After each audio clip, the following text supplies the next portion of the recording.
बच्चों आज के वीडियो में मैं कुछ आपको सिखाने वाला नहीं हूँ, कुछ बताने वाला नहीं हूँ, कुछ नया चीज बिल्कुल भी सिखाने वाला नहीं हूँ। आज के वीडियो में मैं आपको बताने वाला हूँ जेईई मेंस एनालिसिस कितना क्वेश्चन का टफनेस लेवल है, कितना क्वेश्चन आ रहे हैं, कैसे आ रहे हैं। 2026 में जो 3 दिन हो चुका है, 21 को हो चुका, 22 को हो चुका, 23 को हो चुका और 24, 28 बाकी है जो जेन का पेपर है ना। तो मैंने सारा पेपर एनालाइज कर लिया है। हालांकि वो जो सारे एनालिसिस मैंने किया है वो मॉक टेस्ट है ना, यानी जो बच्चों को मेमोरी बेस्ड क्वेश्चंस याद रहते हैं वही क्वेश्चंस मैंने देखा है।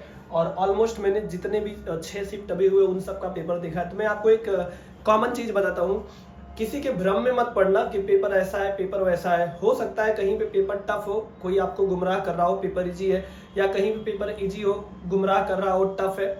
तो इन सब भ्रम में मत पड़ना बेटा। अगर आप पढ़े हो अच्छे से तो आप खुद एनालाइज कर सकते हो, या फिर बहुत अच्छे टीचर्स जो बहुत अच्छे होते हैं, यानी 4-5 साल 6 साल एक्सपीरियंस है, जेईई मेंस काफ़ी अच्छे से पढ़ाते हैं, जेईई एडवांस जानते हैं, वही एनालिसिस करके बता सकते हैं, ठीक ना। नहीं तो बहुत सारे ऐसे लोग हैं जिनसे पेपर खुद नहीं सॉल्व होता, क्योंकि उनको खुद ही फिजिक्स केमिस्ट्री मैथ्स या कोई पर्टिकुलर चीज नहीं आती है, तो वो खुद नहीं कर पाते, तो कहते हैं पेपर टफ है, ऐसा करके बच्चों को डरा देते हैं, ठीक ना।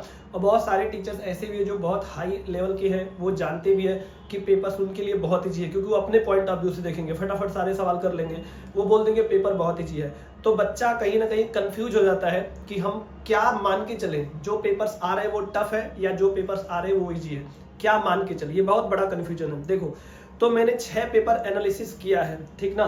देखो कुल मिलाकर के 3 कैटेगरी के बच्चे होते हैं। पहला जो होता है वो होता है टॉपर, और दूसरा जो होता है वो होता है एवरेज स्टूडेंट, तीसरा होता है वीक स्टूडेंट। इन तीनों के पॉइंट ऑफ व्यू से मैं बताऊंगा, ठीक ना। देखो, अगर कोई टॉपर बच्चा है, ठीक ना, तो टॉपर बच्चा का मतलब ये होता है कि जो जेईई मेंस के पीवाईक्यू पूरा अच्छे से किया हो और उसको आता भी हो, ऑलमोस्ट सारे कॉन्सेप्ट आता हो, और इसके बाद जेईई एडवांस में भी कम से कम 50% 60% लाने का क्षमता रखता है, हम उसकी बात कर रहे हैं। वो बच्चे जेईई मेंस में टॉपर माने जाते हैं, ठीक ना। कि जो आपके पास 25 सवाल आ रहा है, इसमें से जो 4 सवाल या 5 सवाल है ये बिल्कुल नीट लेवल का है या नीट से थोड़ा सा ऊपर है, ठीक ना। इसके बाद अगर आप बात करो कि जो 10 सवाल है ये प्रॉपर जेईई मेंस लेवल का है, ठीक ना। 15 सवाल लगभग हो गया है, और इसमें से आप 4 सवाल या 3 से 4 सवाल और मान लो जो जेईई मेंस से कम है, नीट से ऊपर है, यानी टच करता हुआ जेईई मेंस आप बोल सकते हो, ठीक ना।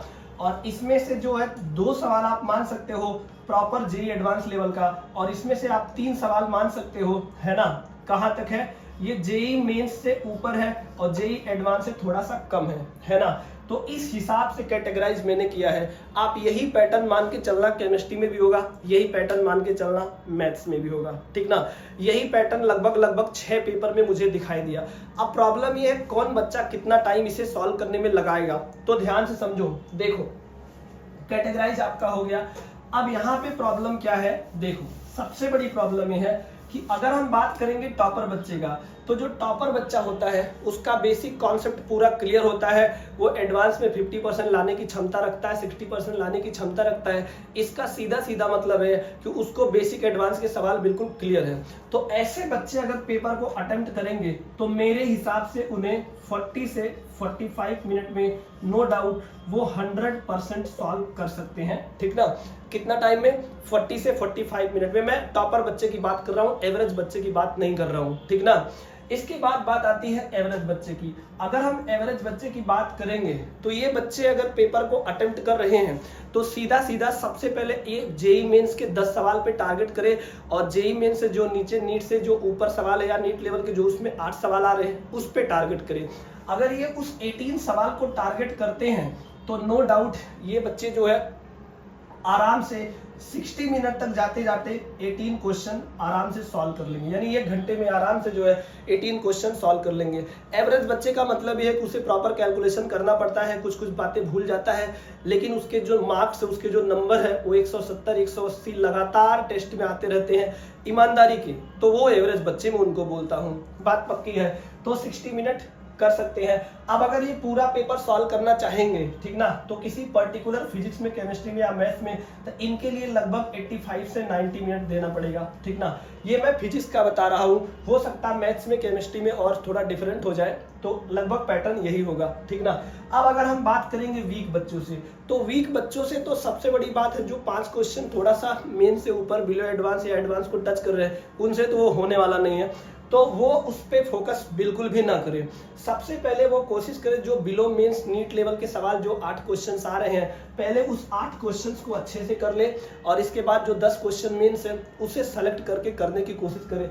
तो अगर बिलो एवरेज बच्चे ये करेंगे, ठीक ना, बिलो एवरेज का मतलब ये हो गया कि जो बच्चे रेगुलर पढ़ाई किए हैं लेकिन उनका इंटेलिजेंस पावर उतना नहीं है कि वो एवरेज बच्चे और टॉपर बच्चे के कंपेयर में फास्ट हो, है ना। बिलो एवरेज का मतलब है हर स्टेप को सॉल्व करके फिर आंसर देना, यानी वो शॉर्टकट नहीं अप्लाई कर सकते, वो बहुत फास्ट कैलकुलेशन नहीं कर सकते, वो बिलो एवरेज होते हैं। और एवरेज बच्चे होते हैं थोड़ा बहुत शॉर्टकट अप्लाई कर देते हैं, फास्ट कैलकुलेट भी कर देते हैं। और टॉपर बच्चे जो होते हैं उनका कैलकुलेशन बहुत फास्ट होता है, क्योंकि मोस्ट ऑफ द क्वेश्चंस का सलूशन उनके दिमाग में ही हो जाता है। तो अगर बिलो एवरेज बच्चे इस 18 क्वेश्चन को टारगेट करेंगे तो इनको लगभग 75 से 80 मिनट लग जाएगा, ठीक ना।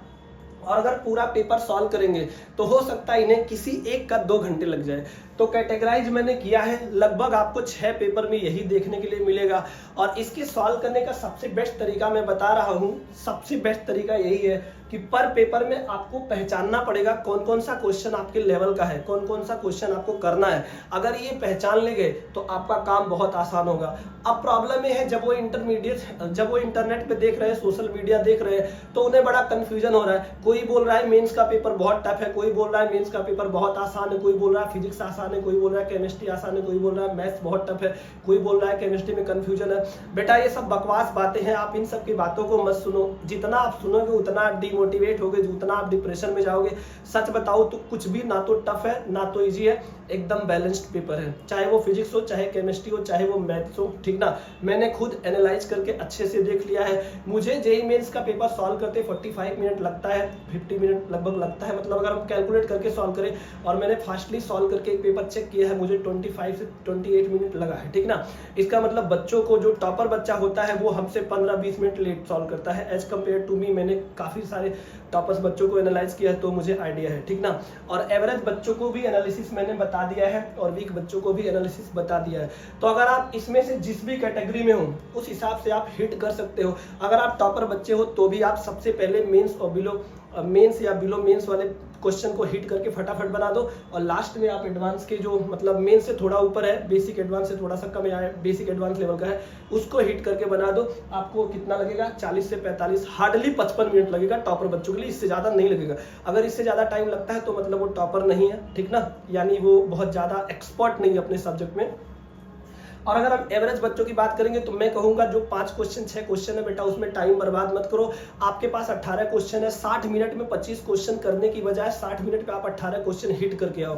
अगर आप 60 मिनट में 18 क्वेश्चन हिट करोगे तो आपका नो डाउट एक्यूरेसी लेवल बढ़ जाएगा और आपके 54 क्वेश्चन भी बन जाएंगे, ठीक ना। और अगर हम वीक बच्चों की बात करें तो इससे मेंस के सवाल जो है होना बहुत मुश्किल है, एडवांस के सवाल बहुत मुश्किल है। तो ये सबसे पहले उन 8 क्वेश्चन को करें जो नीट से ऊपर है और मेंस के लगभग टच बराबर है। जब वो 8 हो जाते हैं अच्छे से, चाहे कितना भी टाइम लगे, उसके बाद ये मेंस के जो 10 क्वेश्चन है सेलेक्ट कर करके करें। लेकिन समस्या ये है कि जो वीक बच्चे होते हैं वो पढ़ाई बहुत कम किए रहते हैं, या उन्हें इतनी समझ नहीं होती कौन सा क्वेश्चन एडवांस का है, कौन सा क्वेश्चन मेंस का है, या कौन सा क्वेश्चन नीट का है, किसका लेवल कम है, किसका लेवल ज्यादा है, किसका लेवल बहुत ज्यादा है, किसका लेवल बहुत कम है। ये बच्चों को समझ नहीं आती। अगर ये समझ नहीं आएगा तो किसी के लिए भी ये पेपर बहुत ज्यादा चैलेंजिंग हो सकता है। इसका मतलब है ओवरऑल रिव्यू ये है कि अगर आप एग्जाम को बेस्ट करना चाहते हो तो आपको क्वेश्चन के लेवल की समझ होनी चाहिए। और मैं बता रहा हूं कोई भी पेपर टफ नहीं है, कोई भी पेपर इजी नहीं है, सब एकदम बैलेंस पेपर बनाया गया है, ठीक ना। एवरेज बच्चे भी बहुत आराम से इसे जो है आप देख सकते हो, यानी ये 85 से 90 मिनट जो हमने बोला है, लगभग 1.5 घंटे में हमने बोला है ना, बट सच्चाई यही है, एवरेज बच्चे भी इसे 85 से 90 मिनट आप बोल सकते हो कर सकते हैं, नो डाउट। 85 नहीं, सॉरी, यहाँ पे 75 होना चाहिए। ये हम 75 से 80 रखे थे, लेकिन पता नहीं कैसे ऐसे हो गया, है ना। 75 से 80 मिनट। और अगर हम बात करेंगे वीक बच्चों के लिए तो 18 क्वेश्चन करने में 75 से 80 मिनट और पूरा पेपर करने में इतना लग जाएगा। लेकिन प्रॉब्लम ये है उन्हें याद नहीं आएगा, डेटा भूल जाता है, बहुत सारा डेटा भूल जाता है। तो अगर डेटा भूल गया तो नो डाउट आप ज्यादा उसमें सोचो मत, जो आपको आता फटाफट वो करके आओ। जितना टाइम लॉस करोगे उतना आपका नुकसान होगा। तो दोस्तों अगर इस वीडियो से आपको कुछ भी सीखने के लिए मिले हो तो सबसे पहले चैनल को सब्सक्राइब करो, वीडियो को लाइक कर दो और शेयर कर दो, ताकि मैं और भी अच्छे अच्छे प्रॉब्लम्स आपके लिए ला सकूं। और अफवाहों से बचो, पेपर बैलेंस है, सब कुछ सही है, फिजिक्स भी सही है, केमिस्ट्री भी सही है, मैथ्स भी सही है, लोगों के बहकावे में बिल्कुल मत आओ बेटा।